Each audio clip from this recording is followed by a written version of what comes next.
Welcome. I'm David Smith. I'm the president of the Forage Center for Peace Building and Humanitarian Education, and welcome to this Forage Center Conversation. The Forage Center is an American 501c3, which focuses on advancing humanitarian peace building education.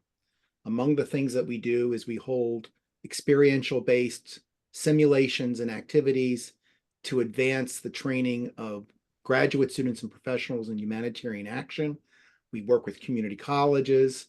And one of the things that we've been doing is holding Forage Center conversations in order to broaden information and understanding of concepts of humanitarian and peace building work. Peace building work also, of course, includes the prevention and understanding the causes of violence, which I think we're going to be looking at today. I am really pleased that today we are being hosted by one of our Forage Center fellows, Naomi Davis. We started a fellowship program about 8 months ago, and Naomi will be hosting and moderating it today. I'm also joined by Jess Bonham White, who is our senior advisor for education. So let me tell you a little bit about Naomi, and then I'm going to pass it on to her. She is a peace practitioner that uses intersectional lens and relational approach to her work. She has a bachelor's degree in peace building and development from Eastern Mennonite University, where she minored in religious and intercultural studies. She concentrated in inclusive conflict engagement while earning her master's in peace and conflict resolution at the Carter School at George Mason University.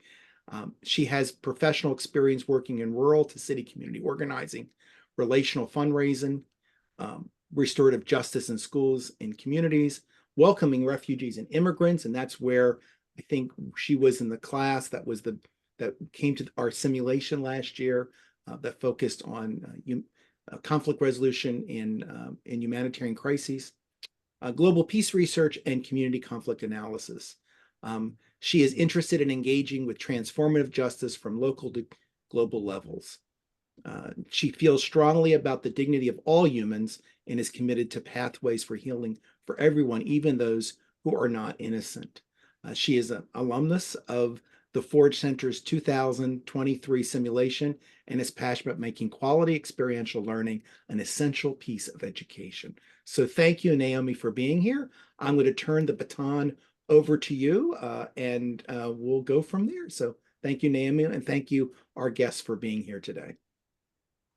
Thank you so much, David. Our conversation today is kind of modeled after this feminist phrase, the personal is political, which has been used in the context of gender-based violence, and where we see that harms done on a small scale within the home can really manifest or have mirrors to larger, even national and global levels. So we'll be talking about relationship violence, what systems of power allow it to persist, how we transform them, and what solidarity can look like globally. And I'm very pleased to be joined by our two wonderful guests today. And they really span the spectrum of gender-based violence, from the response and advocacy of victims to prevention and more social level advocacy. So first, I'd like to introduce you to Shayna Marlowe. She was formerly the Assistant Director for Sexual and Interpersonal Violence at the Student Support and Advocacy Center with George Mason University. She's a certified victim advocate, certified wellness coach, and restorative justice facilitator.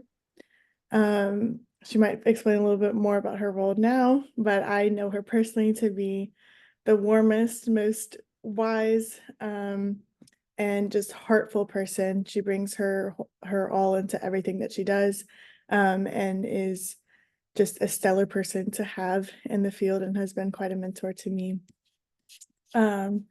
Next is Obi Onyeigwe. He is the co-founder and partner at Youths for Peace Building and Development in Africa, or UPEDA. He was born and bred in Nigeria and graduated from the famous indigenous and creative Nnamdi Azikiwe University, Accra, with a Bachelor of Arts degree in Religion and Human Relations. Apologies for any pronunciation issues. In a postgraduate diploma in Political Science and International Relations. Obi and I share the awesome work of being able to engage men and boys in violence prevention, and other efforts to prevent and end gender-based violence.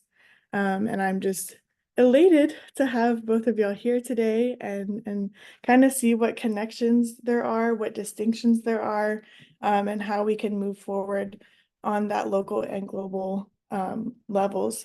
So if there's anything I missed in your introductions, please go ahead and share that. And then I'd also ask you what calls you to this work? I know it's a big question, but you can take some time answering that because I think it's important to know where people's passions lie and what brings them to where they are now. So, Obi, I'll have you answer that first. All right, thank you so much, Naomi. Thank you, the Forage Center, for the opportunity given to me to be part of this program. I'm so glad to be here and so glad to connect, from local to global. So I think it makes a lot of sense to me. Yes, my motivation is simply because of my childhood experience. Growing up has a lot of, both negative and positive experiences. And to an extent, the negative ones actually made me to take certain decisions in order to be a change maker within my community and also absolutely to my family, directly. Growing up was like, you see neighbors who agitate and fight, destroy things and also, injure themselves most of the times, because of differences in interest and differences, power imbalance, within neighborhoods and all that. So, and before I got into the university, I made up my mind that, I had a very good a mindset that this is how my family and this is how my personal life is going to be like. And that was a dream. And of course, which has actually come to reality. So I didn't want to live a life of quarrelsome, violence, which I have seen, within the community level. But I really wanted to live a life of a change maker narrative where I model my life for people to see and so that I would be like a written document for people outside to read and see and also and have an understanding of what it means to live a life of nonviolence, to live a life of equality, to live a life that actually replicates peace, unity, and harmony, to other people. So, and I really depicted this, going to secondary school at the university level, and even to this moment where I am. I think this is my motivation. There's certain bad things in life which you've experienced as a child. Sometimes you look at it in different way and you grow up with it.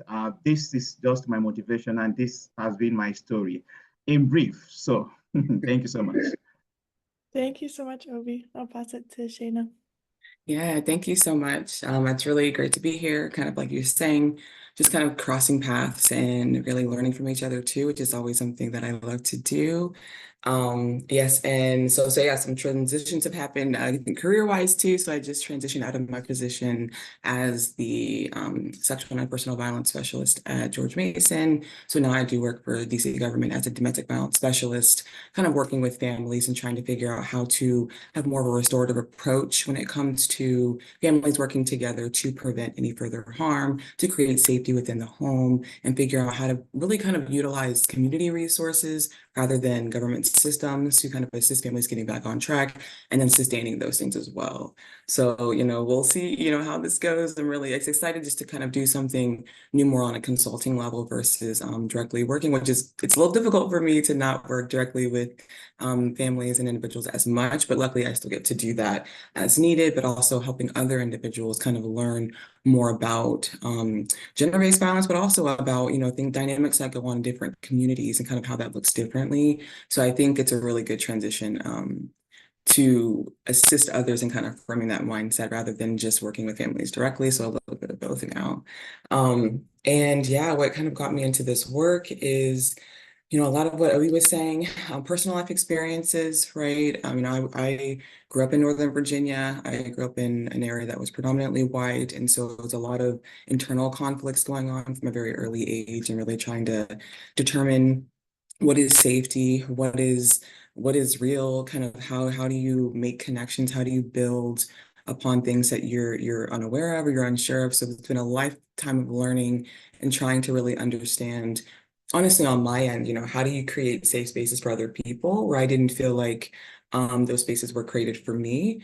And not all the time, I think, intentionally, I do believe that, there was a lack of information, a lack of understanding, a lack of, and communities that were kind of more integrated or in a place where they were more accepting. And so that became really important for me at a young age, that I can't prevent how people, see me or treat me or interact with me, but I absolutely can have control over other people's experiences while in my presence. And so I think from a young age, that really became a mindset of how do you just make sure that people feel safe and not in a way that's disrespectful to yourself, right? You always have to have that ability to protect yourself as much as you can, but also, how do we start to understand each other? And then I think that became then the real goal, right? Like, how do we understand other people outside of ourselves? How do we understand why people are driven to think and act a certain way? And then how do we respond in a way that's going to be beneficial for some sort of loving environment or healing environment or even just a supportive environment, right? Where people can feel the need to be vulnerable if they need to or ask for support if they need to, without feeling like that's just going to have negative consequences. And then I went to college and I ended up studying psychology, human services, and took a women's studies class. And I'll be honest, the moment I started to learn about dowry marriages in India, my life, like I don't know what happened at that age. It just was eye-opening to me, I think, just to see another dynamic that I had never knew before. And it was very difficult for me to know this information and not know more, understand more about what's going on. And so I really kind of dove into understanding the impact of, I think, more globally about how women were treated in the home, but also in communities and how women were seen, and which led me to then volunteer in a domestic violence shelter. And then that was a whole nother dynamic of honestly seeing communal living in a way. I don't know if people look at it that way, but I think I never saw that growing up as much, where I saw maybe like women coming together, living together and supporting each other in a space, sharing a kitchen, cooking together, raising each other's children, trying to find a new level of like family and community outside of something that maybe was really traumatic while working on a lot of other things. And that also became very inspiring to see like, oh, a different way of life, even after trauma, in ways people can uplift each other and just, yeah. So then it just kept kind of going from there. So I hope to think that brought me to all these other new experiences and kind of kept spiraling from there. So I think there's probably a lot more I can say on that, and I will probably be brought on other questions, but I think that's probably more the basis of kind of how that mindset really was framed in getting into this work. Thank you. It strikes me already that both of you are very, rooted in your childhood experiences and the core of who you are, and just got more curious and more passionate and found your niche, I guess, from that. So I'm curious, what is something you wish everyone knew? It's a very broad question, but if you could kind of like microchip it into everybody, like this is what you should know about like gender-based conflict, or what it's like to survive domestic violence, or how we can prevent it. What's something you just wish everybody could grasp? And I'll let whenever it comes to you, answer it. So I won't direct who gets to speak. I can start.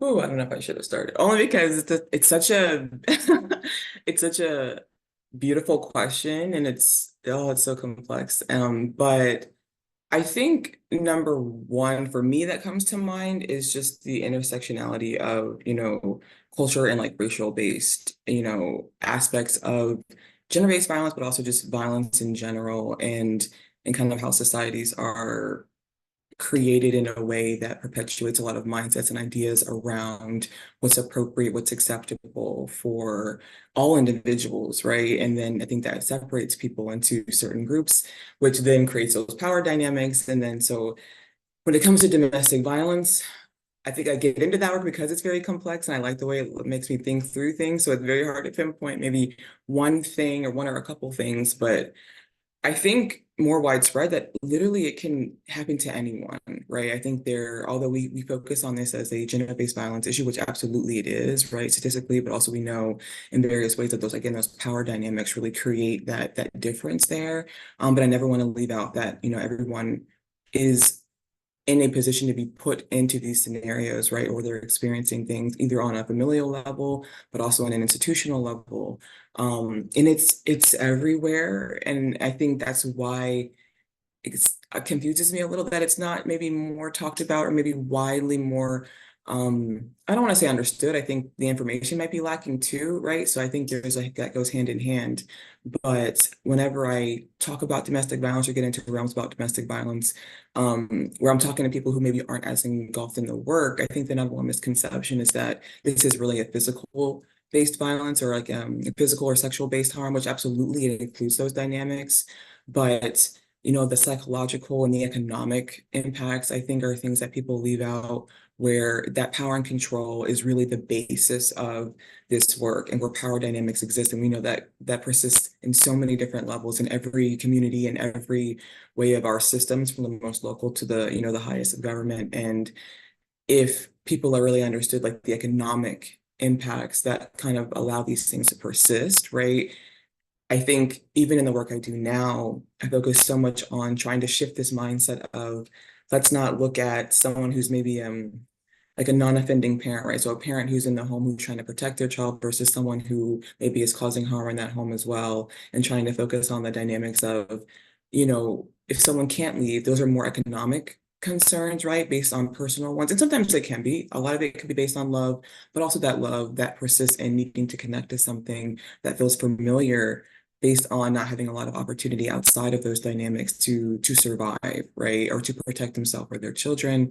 And so I think the economic impact that really puts people in a position to either stay in dynamics or even just to have to exist in certain dynamics, which is a whole nother conversation in itself. But I think the mindset around this being so much bigger than that. And someone even said to me once, or I read it once, that, even when it comes to the child welfare system or any kind of bigger system, if the majority of your cases of people that you're seeing could be impacted, or those situations could be more resolved through a financial support, then you don't necessarily have a child welfare issue or maybe even another issue. You have an economic issue, right? These are bigger than just the smaller aspects that we're seeing.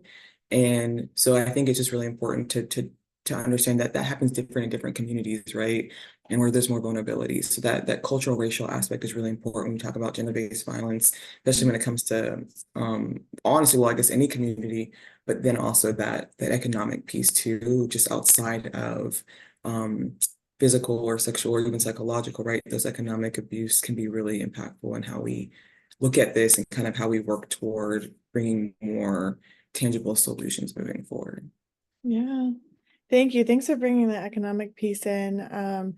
I believe the most common reason for women or children to be houseless in the US is domestic violence. And that statistic was very shocking to me when I joined this, but it's like, oh, it makes sense. And it's a very deep rooted and systemic issue. Obi, how about you? What do you wish everyone knew? Yeah, what I wish everyone knew is that patriarchy is very, very destructive. And in Africa, in the traditional African system, we see that, the belief system and the traditions and the norms that we grow up with, it's very, very harmful. Let me give you an instance. In Africa here, people still practice FGM, that is female genital mutilation or cutting, which is very, very, very harmful to girls and women. And you find out that at the home level, at the parental level, you find out that, parents especially fathers are the ones who dominate, the family circle. The family says this, and that is the father saying it.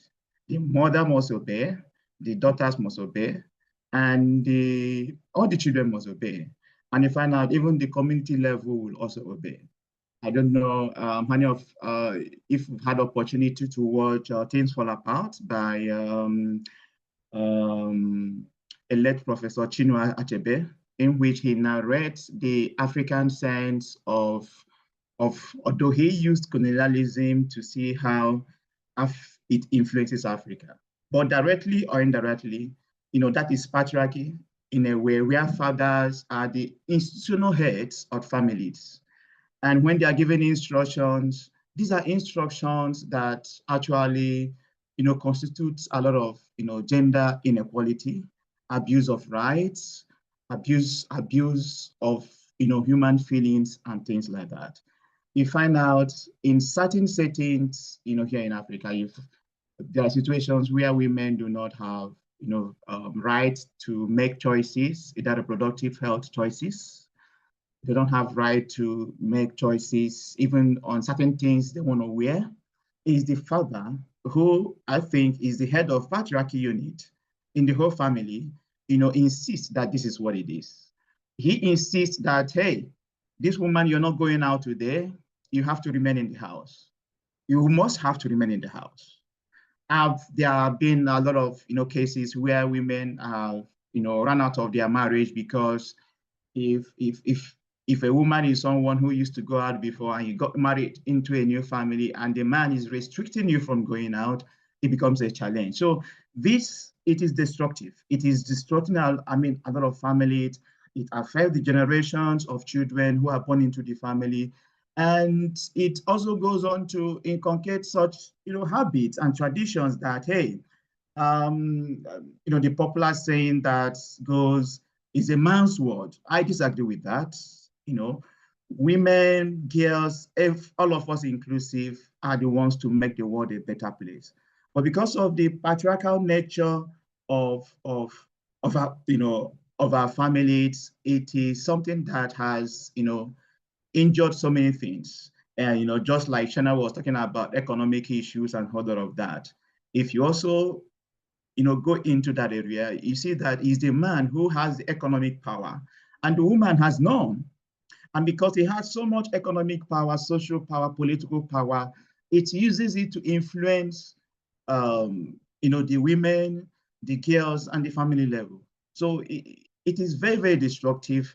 And it also affects even the outside family, like the local government authorities, the state level, because when you find out that who are the people who are there, you find out he's the same man who controls the family in such a way that it harms the family. He's the one who makes policies at the government level. And you find out that also such policies are very, very destructive. You find out that, when we talk about equal pay, such a man will never agree to equal pay, when it comes to, in that perspective. So it is something that I personally am still working on. My mission here where I am is still in the area of sexual and gender-based violence. And I have opportunity to have, been working with nurses, final year nurses in one university, this week around, because I'm so much interested in it and to see how we can actually create similar mindset that could actually be advocates to continue to bring change around sexual and gender-based violence, because it is eating so much deep into the fabric of the society. And if nothing is done about it, it's going to do a lot of damage, everywhere. We're getting amazing just information. I'm just basking in y'all's knowledge. So y'all are already getting to the different levels of where we're seeing gender-based violence and patriarchy persist. But before we move on to that conversation, I'm at a place where I want to talk about what we can see, what we imagine, and where we're dreaming to go, because we've already kind of deconstructed the problem. So What's the best outcome that y'all have seen in your work, whether it's, specifically an intervention, it could be in the context or something that you've done and you're like, yes, that is the dream. That is an amazing transformation I saw in that person or that community. And can you share that story with us? Yeah. I think on like a bigger level, a lot of, working in sexual and interpersonal violence, I'll say that kind of as like a more of an all-encompassing kind of term. Um, I think a while ago that the field in itself was more just geared toward truly looking at a survivor and focusing on the survivor's needs and kind of moving towards a more of like a legal aspect of kind of what those cases look like, but also like an interpersonal one as well. But the more and more I worked in different dynamics within, having different survivors I work with either in the community versus like in a university setting or in just within a community organization, the needs really started to look the same when it came to how they wanted to address the situation with the person causing harm, right? And that's something that I think it did take a while for me to kind of start to pull all that information together, right? I wasn't like maybe collecting it as specific data necessarily, but then I think, you keep it in the back of your mind where you're starting to notice all these patterns.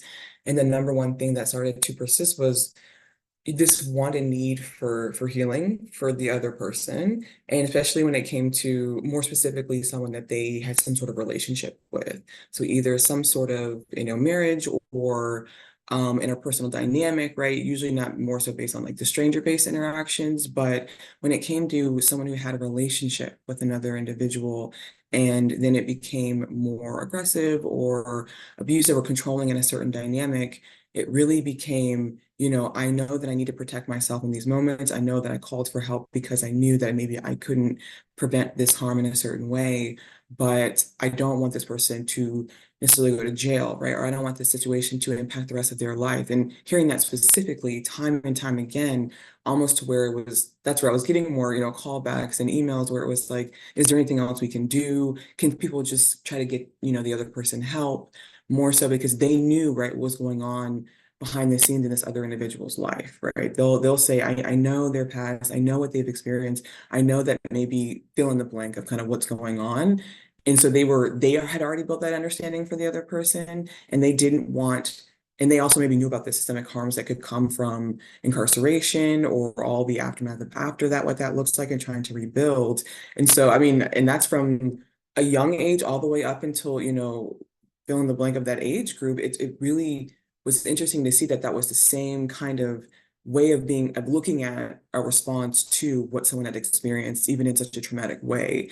And, really listening to that at the time, I wasn't aware of an actual process of what that could look like. And then the more and more I started to look into it, because it just became so common of a request, right? Where I started looking into restorative practices and then restorative justice. And then when I found, the organization of Restorative Arlington at that, it really came at that right time where they were doing that specific work and really wanting to open the door to what this could look like in every area of harm, right? I think people look at restorative justice at maybe more low level incidents, but really when you put the survivor at the forefront of healing and of what justice looks like for the person that experienced it, really that could be on any level if a system and a community is willing to look at it that way, right? And so for me, it was like, whoa, this is what's being asked for by the people who are experiencing it directly, overwhelmingly. And this is now a system that is making its way into or spreading its way into a larger system where there could be some sort of process that fits that need in a way. I still struggle with it a little bit just because I know like the deep-rooted history of restorative practices and the indigenous you know, connection to that work and engaging that or entering that into like a system that we have, a government system created, it felt wrong. It didn't feel right. Like for me, it's a little bit difficult, right? To say like, how do we combine these two things? Should we be combining these two things? Is that fair? Is that another taking on someone else's process and trying to make it our own to fit into our own? And so it's a struggle because it's like, we need it. and it needs to happen, but how do we do it in a way that's really going to respect, the individuals who truly have been doing this work and are engaged in this work? You can incorporate them into the work, but it has to be something that they want to. And so how do we build more relationships with communities to determine what's going to be best and how we can move forward? But it's really hard to do that when you have another system who really just is not willing to kind of move in a certain way. So, right, so there's a lot of complexes in that, but I think even the idea that this is coming up, even the process of this existing in a way where people can still have that choice, it's beautiful to me. Honestly, it's probably the most beautiful thing I'd ever seen, because when you are working with someone, I mean, I've literally watched people heal themselves in front of me, and I've never been more, I think, inspired to keep working, just because what greater joy is there to watch someone understand their own experiences to the point where they honestly empowered themselves to kind of move forward in a way that felt right for their life and could get excited about that and then take charge of that, all sometimes in one setting, just because they were given a space to not feel like they had to, suppress any feelings, suppress their wants and needs. They could say it all out loud at once, and then we'll work toward whatever exists and whatever we can do that makes the most sense, right? And so seeing that on a personal level through people getting that opportunity just to kind of have that option was really beautiful. But also watching systems slightly, or people who are willing to engage in advocating for systemic change in a way that truly fits the need of the communities experiencing them. That's really what I think we need to see more of, is like, how do we incorporate communities who are experiencing things into how we're resolving them? Because what are we doing otherwise, right? Yeah. Thank you. Thanks for sharing that hope with us. And maybe in the comment section, we can add more resources about restorative justice if people are less familiar with that. And another, accessibility thing with language. We've been throwing out gender-based violence, sexual interpersonal violence. For me, it's kind of in the same category, because unfortunately, still the vast majority of sexual and interpersonal violence that is done is from men towards women or other gender minorities. So that's the language that I'm working with here, if y'all want to explain that or for more deeply when you're talking. But that's kind of how I'm conceptualizing that. And then, yeah, Obi, tell us about a best outcome that you've experienced.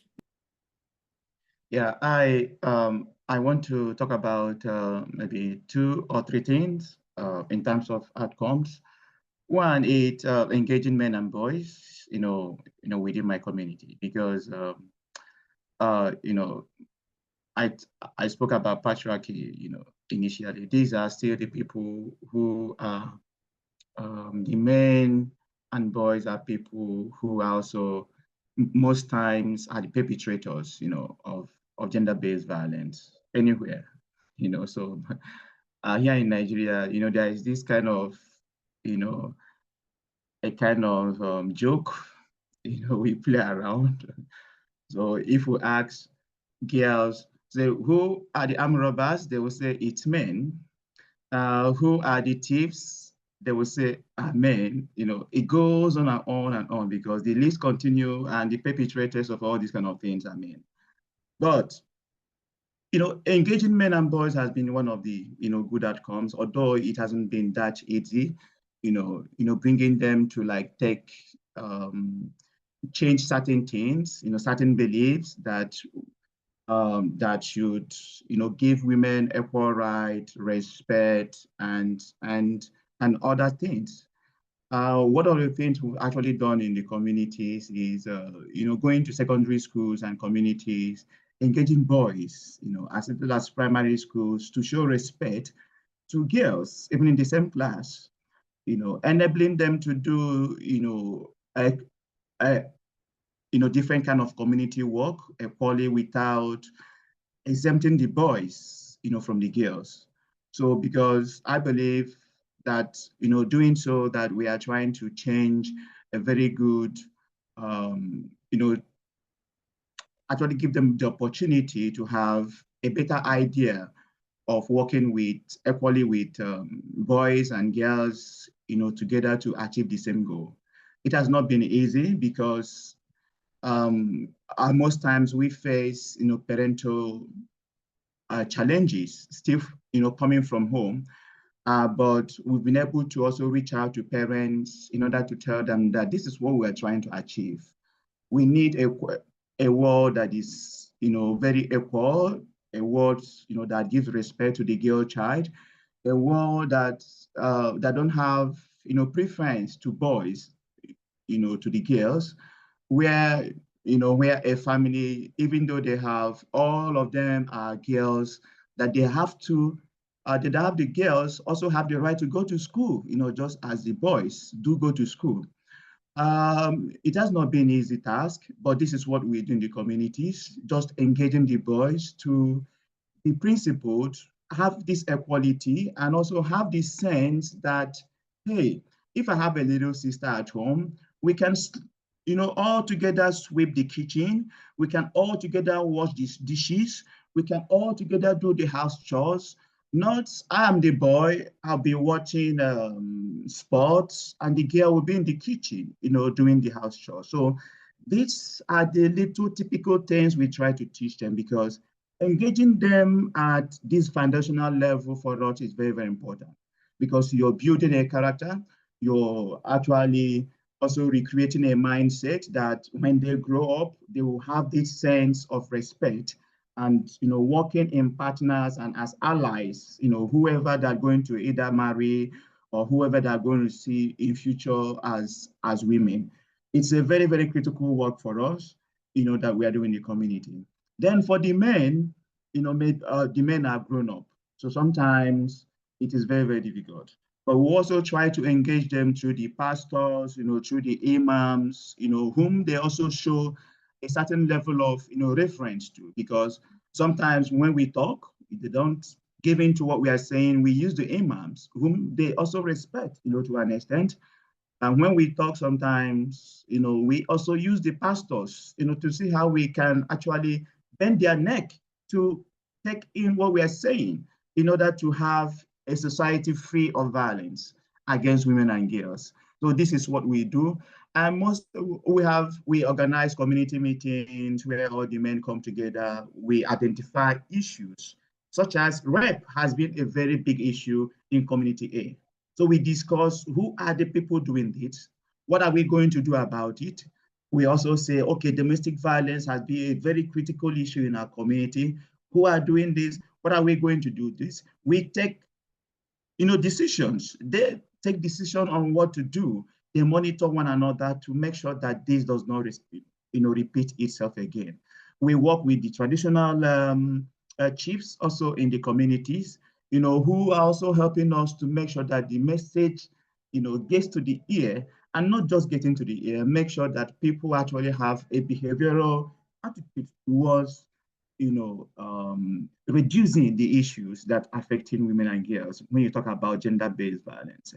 And one other thing I also want to talk about is that I have, in our work, been able to make people believe that they can walk away. If the marriage, for instance, is not working for you, I think it is good. You think about it, you walk away. Because we have seen situations where, when you try, some women try to, protect their family, their children, their whole lot of things, they end up in a fatal, situations. They are killed, their husband killed them, and they kill themselves and all that. So when the situation is getting very toxic in a marriage relationship, even in non-marital relationship, you think you experience intimate partner, violence a lot of times.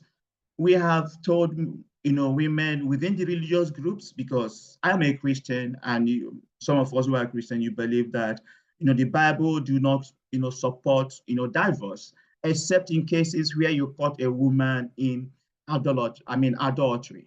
So, but we tell them that instead of you to remain in this marriage and you die eventually, why don't you walk away? And you have time and some space to take care of those children. I think that is better.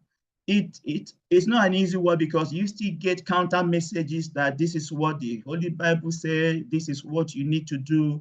You don't love your family. Can't you sit down there and endure it? Because some people even go for that to tell you, hey, on the wedding day, you took an oath that says for better, for worse. So in that case, when it is better, you have to be there. When it is worse, you don't have to walk away. So we've tried to see situations, tell women that you need to walk away. And the last thing I want to say about, the outcome of our work is breaking the culture of silence. If you follow, Nigeria, we experience a lot of, gender-based violence here, and because of culture and because of, belief system and all that, religious issues. You see a woman who is being oppressed. You see a girl who is being oppressed. She's suffering in her marriage. She's suffering because she's a woman. She does not open up. She can't even talk to her, to her parents about what she's, passing through in the family. I mean, it pains me sometimes. Is it that, there's something that we don't know about, that somebody would just keep quiet while she's dying? So I think, but there has been a shift, from where it used to be now. To an extent, people, women are speaking up. They are challenging people who are very, very abusive, people, who think that they don't have the right in their marriages and things like that. Breaking the silence, speaking up, reporting to the law enforcement agencies that this is what they are passing through, and calling toll-free lines that is dedicated for those who are suffering from SGBV. So I mean, it's a step forward, and I think that more women will also learn to do similar things, because I think when we don't get such reactions, especially from people who are victims or survivors, it would seem that the work we are doing within this space of GBV will be, you won't see the significance at all. And also, when we talk about, I was just asking a friend the other day that we are almost at the tail end of Sustainable Development Goals. So I looked at what is the milestone or target we've actually gotten to all these, targeted goals. You find out, especially the issue of, gender-based violence, you find out it's as if we have not done much, because I think, more women and need to speak up. And Leo, I just want to be very, very fair here, because there are also men who are also suffering for the same thing. And men don't speak up at all. And that's the problem we have. We claim to be masculine, we claim to be strong, while we bottle our feeling. And it's not good to bottle such feelings, because it kills, and it ends men's life, within a short span, because men will also have to be speaking up. But what we have worked on specifically, and where we have good outcomes, is in the area of women who now, are working out of, toxic relationship, who are able to go to the police and report, abusive situations that they're experiencing and all that. Thank you. There's several nuggets that I want to point out, and that lastly, with you're talking about like where the results, sometimes it feels like nothing is changing. I'm less than a year into this work, but I have found that, especially on the prevention side of things, it's very hard to prove that this workshop led to someone not attacking someone. It's very hard to find that data, and it's very long-term cultural shifts, and you get it in little ways that people talk and how school culture is and the workplace, and it's very hard to pinpoint. And that's something that fascinates me. Like, how do we prove that things are moving forward, and how is it impacting us? Just another connection, y'all are talking about like how important relationship building is in this process. Like both of your examples, Shayna, you listening deeply to what your client needed and what they were asking for, even though it surpassed, the policies and procedures of what you're able to offer them, you were still sitting there and going, oh, actually you want this, you don't want that, and this is what could actually help you.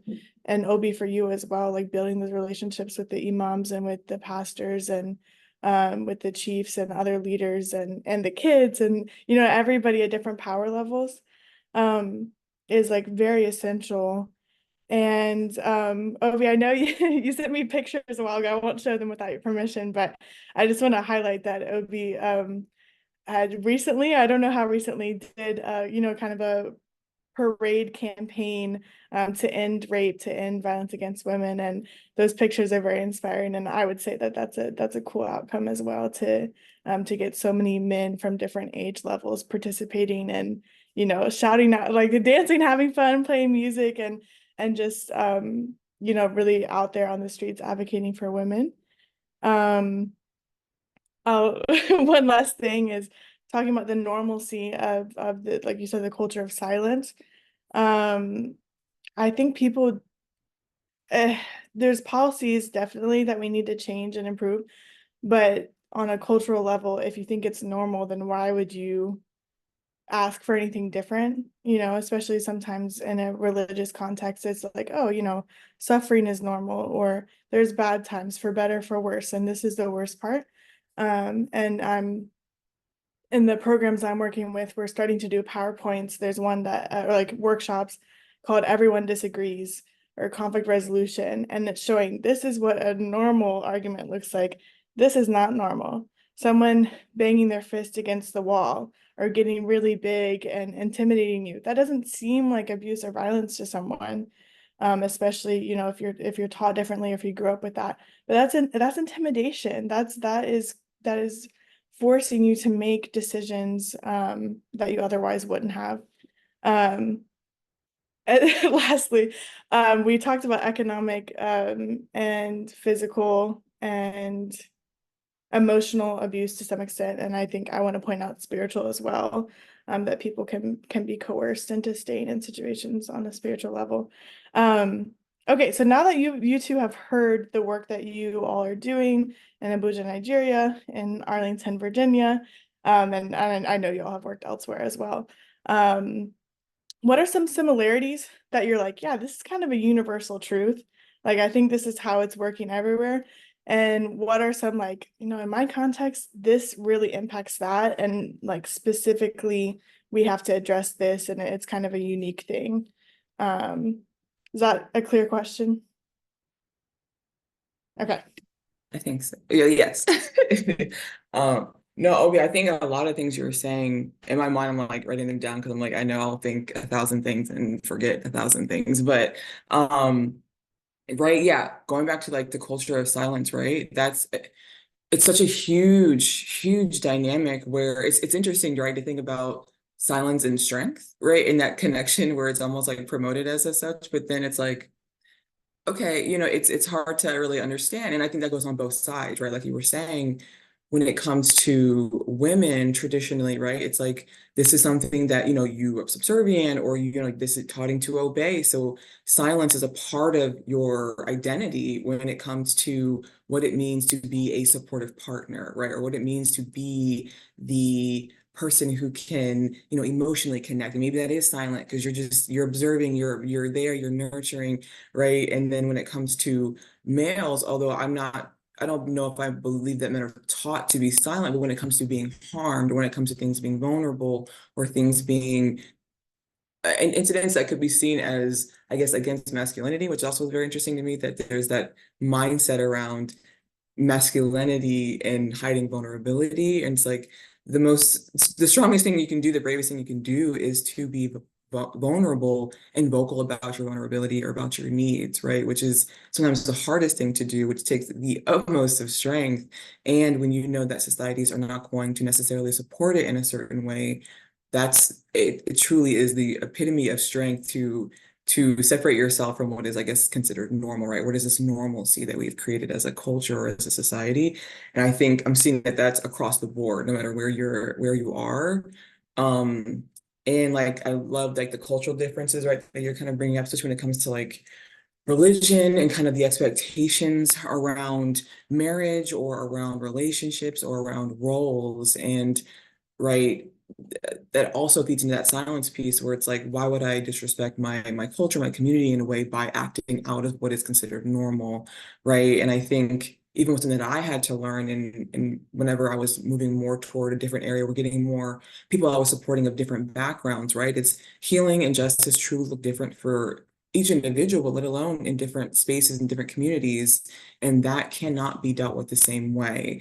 And I don't think a lot of the work was being done and taught in a way that focused on a diverse way of responding to harm. It really was, this is what we do for survivors, this is what we do for those who cause harm, right? And it was kind of separated into the two of like, this is the specific things we will do for these populations. And it's like, there's so many differences within each one of those dynamics. It's wild to think of, even to the point where I think I've seen more males being put into harmful situations and not even believing that what they were experiencing was harmful or negative, nor would they ever speak out about it as connecting their experience to being victimized or to being a victim. I mean, we see a lot in women as well, right? It's culturally normed too, where it's like, that's what I saw. That's what we see in domestic violence is a learned behavior. It's not necessarily one that is developed due to a lot of like anger management. It's like a huge thing that's like kind of this disconnect of like what is anger management versus like a better intervention type of aspect. And it's like,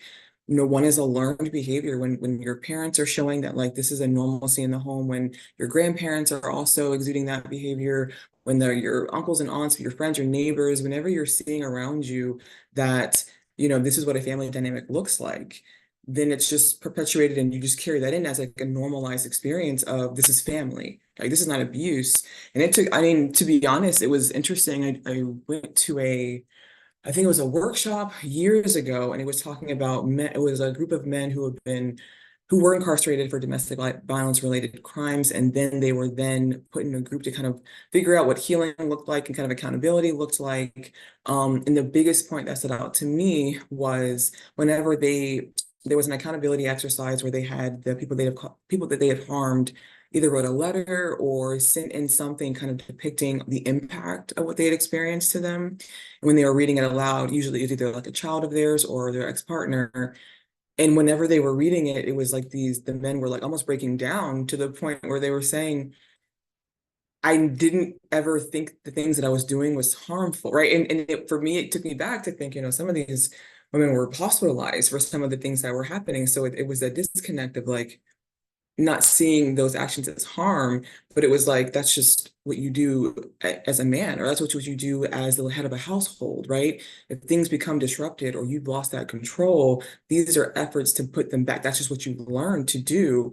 And when they truly believed that they were harming people that they genuinely loved as well, it was like a setback, right? And it was a reset of, okay, so we got to look at even how we're defining harm, how we're defining family dynamics and what that looks like. And there's so much, I think, mismessaging around what it is to be healthy or what it is to be safe or what it is to love another person.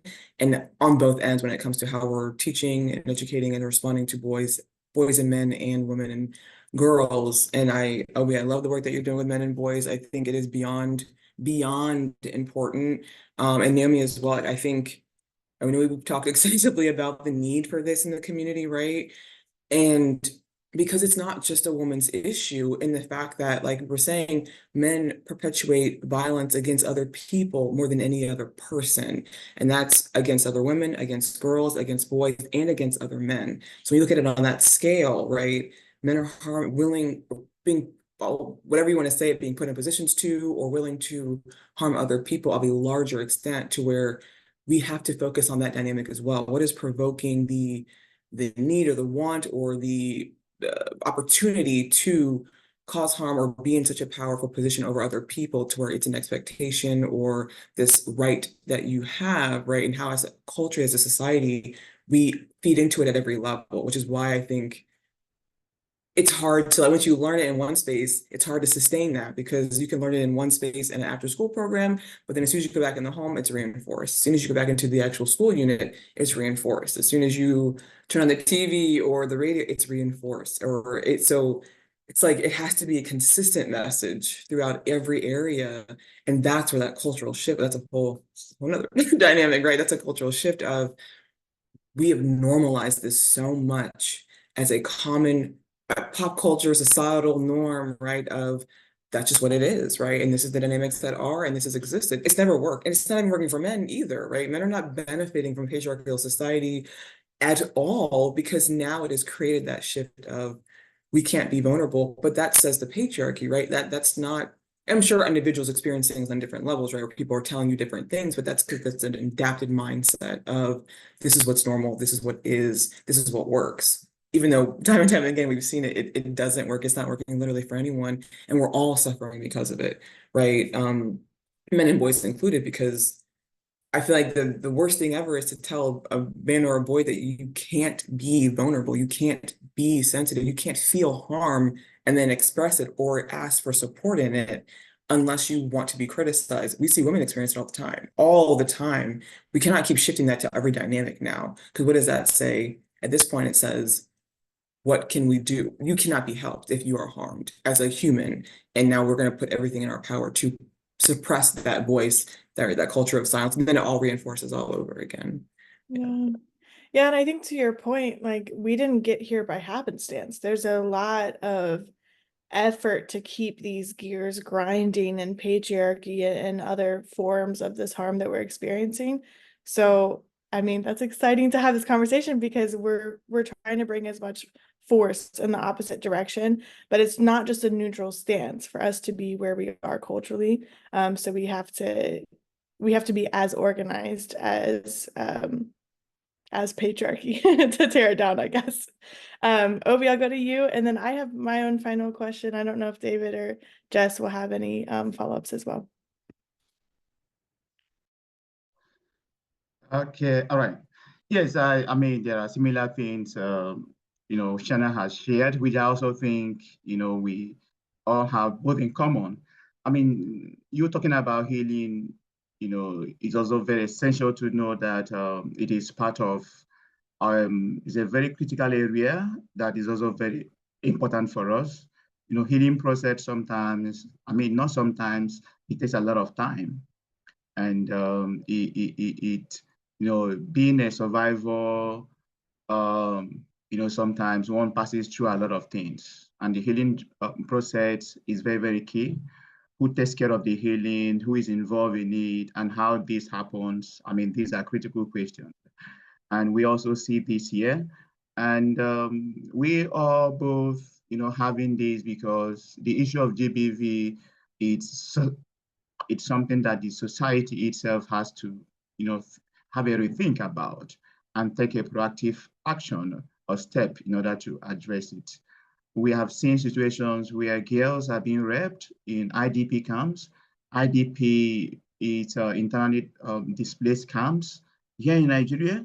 When you mentioned healing, I know my mind went there because so many girls are being raped.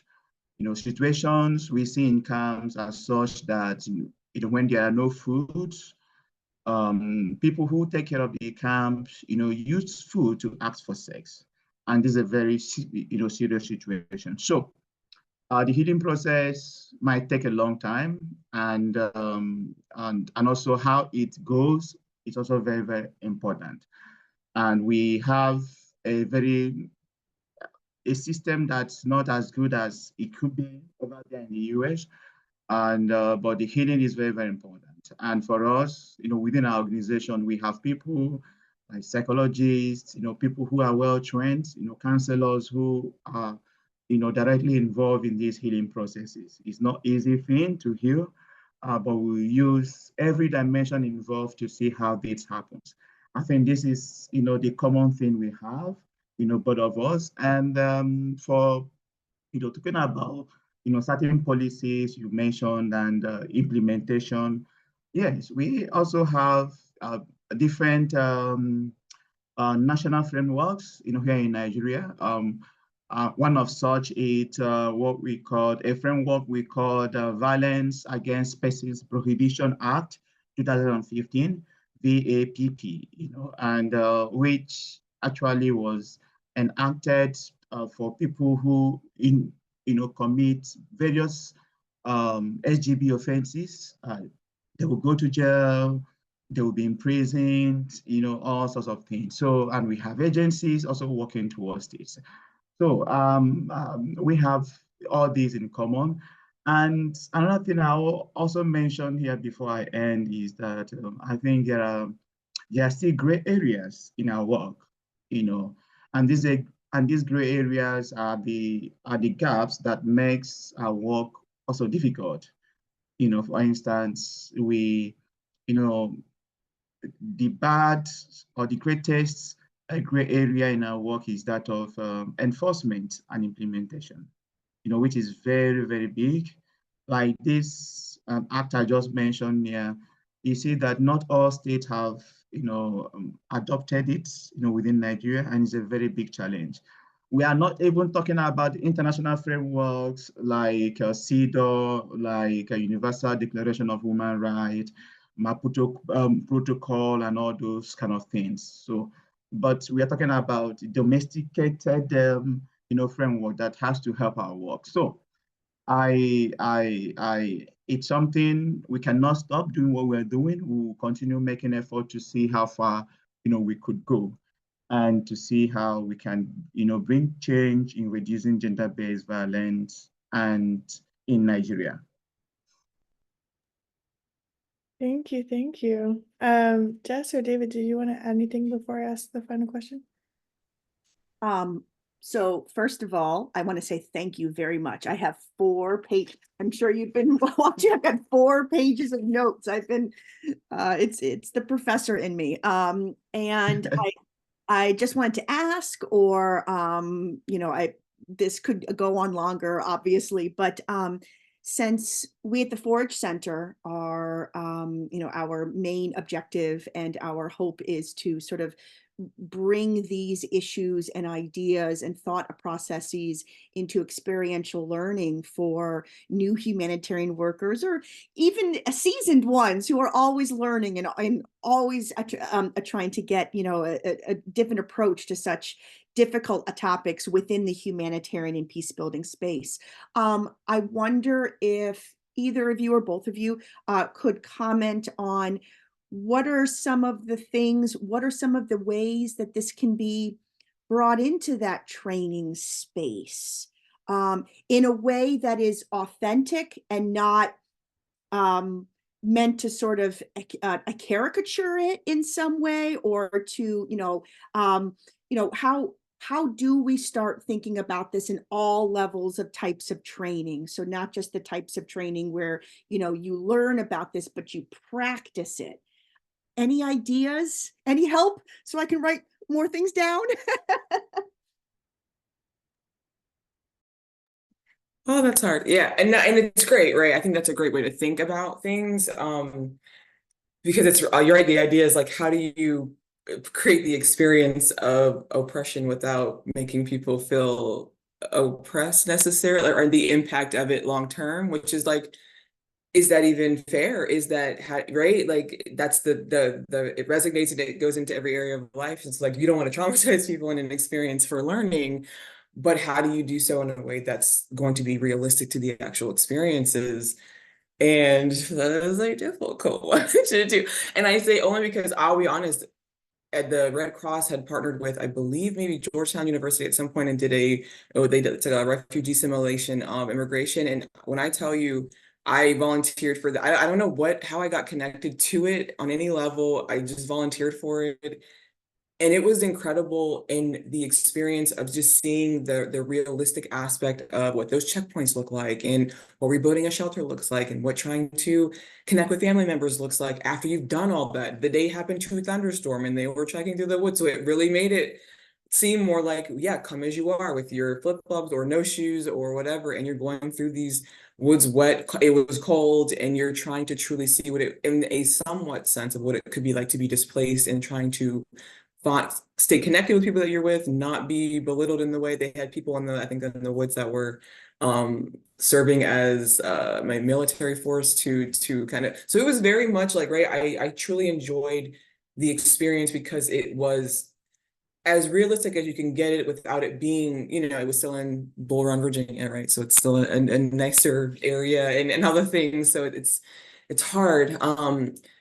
I think maybe for now, without maybe thinking clearly, or thinking it through more and being able to have more, safeguards in place. I guess it's the aspect of what it feels like to have your uh, rights, but like your value stripped from you in a way, and not like again in a traumatizing way, but what it truly feels like to be silenced. Like you have no voice when you're experiencing things that are really detrimental to you moving forward. So it's like, how can I, maybe an experience where it's like you need to move forward to get to a certain point, but you're not going to get what you need to do it, right? And so you're having to truly think through what you'd have to do otherwise, what it would look like, but there are consequences in each choice that you might make. So it's almost, how do you make the choice that can allow you to move forward that's the least consequence for what you're personally experiencing, right? Or kind of how you feel moving forward would be best for you. And that might look different for everyone. And I don't know, that could be a lot of different scenarios, but maybe it is creating some scenarios and kind of just working with individuals who are willing to kind of share some experiences that are, like I think there's like the In Her Shoes, which is a really good one. I do like that one just because it has these cards where it truly shows you like, you're moving forward, but oh no, this happened, so now you got to move back. And it truly gives you these scenarios of like what it means to go through like a court process. That might be a good one only because it's so real and it's so, I think people don't understand how going through advocating for yourself in a way and every part of it just coming back on you, almost and re-victimizing you over and over and over again in that process. There's a documentary that just came out, or I don't know if it just came out on Netflix called Victim Suspect. I recommend it's a really good one only because it truly it's about false reporting and it goes into this nature of false reporting, which I think is the one that needs to be talked about way more just because I think there's a disconnect of what false reporting actually is, and it shows things that will probably be very eye-opening because um you can see what it would be like, and maybe a scenario in that regard, because I think that's really impactful, where someone would actually come forward, they share what happened to them, and then to have like a police officer come in and they use some sort of psychological tactic that I'm very surprised you're allowed to use this tactic in any form, but let alone with someone who's coming forward as a victim, right? But to psychologically manipulate the situation to make you believe that we have evidence that proves otherwise of what you're telling us, right? So it's saying, I was raped, I'm coming forward with this because I would like to get some help. In reality, for whatever reason, they don't want to look at the suspect as someone who caused harm. And so instead of actually doing that or actually even doing an investigation, they would come back and say, well, we have videotape, of you. What if we told you we had videotape showing the opposite of what you just said? And not only that, proving that that did not happen at all, right? And so seeing someone have to wrestle with the idea that what they experienced didn't happen, or that someone's telling them that that didn't happen, and now because of that, they're then coming at you as a suspect for false reporting and now putting charges against you for coming forward at all. And when in reality, they didn't even have a video that showed that, but it was a tactic that they can use to do so, to make you believe that so that you can't, and then could push charges on you without even investigating a situation, right? And so when you watch, you can see it's almost like the life being pulled from someone to say like, how can this not be real though? Like, how are you telling me what I experienced is not real? How are you taking away any opportunity that I have to advocate for myself, to get any point of justice? And not only that, now I'm being looked at as someone who caused harm to someone else. And so those are such strong emotions that so many victims experience throughout any process, trying to get out of a negative situation, reporting, asking for help, maybe even being forced to go through a court process, right? That's where your experiences, the validity of your experiences is literally being said, no, not only do we not believe you, you're not going to have an option to move forward in this. And only that, you might actually be penalized if you do.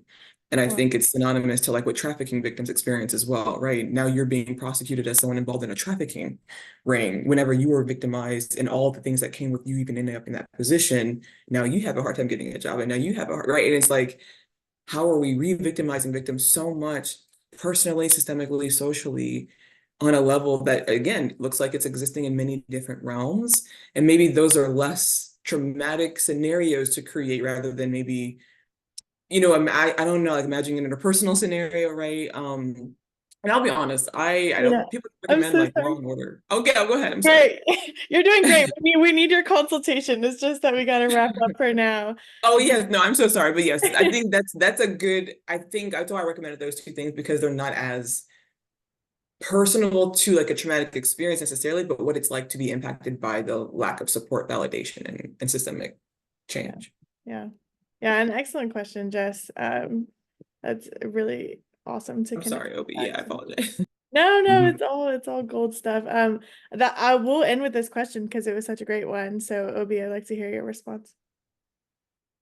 Yeah, I totally agree with what Shayna said. And just in addition, I think maybe it's very, very important to, for Forage Center to prioritize, this into your humanitarian trainings. I think it would be something like, I'm just thinking maybe you could just have like integrated gender leadership, sort of.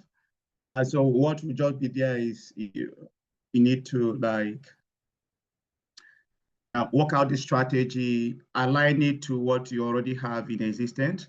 But I think this is important because in humanitarian setting, there are a lot of gender issues, gender conflicts, gender abuses, both by the security, non-security, the community, and all that. I think it will be a very good something to put in place, and just to train people on the knowledge, how to participate, and strategically work out certain protocols. I know very well in GBV case management, this can also be a bit integrated in part of the protocols, such as that talks about respect, self-determination, and just, there are about 5 guiding principles in that. I can't remember all of that done, but I think it's very, very critical because there's a lot, there is a very good relationship, that can be built between this and also the humanitarian education. So I think it's a very good stuff to be embedded in your existing program. So.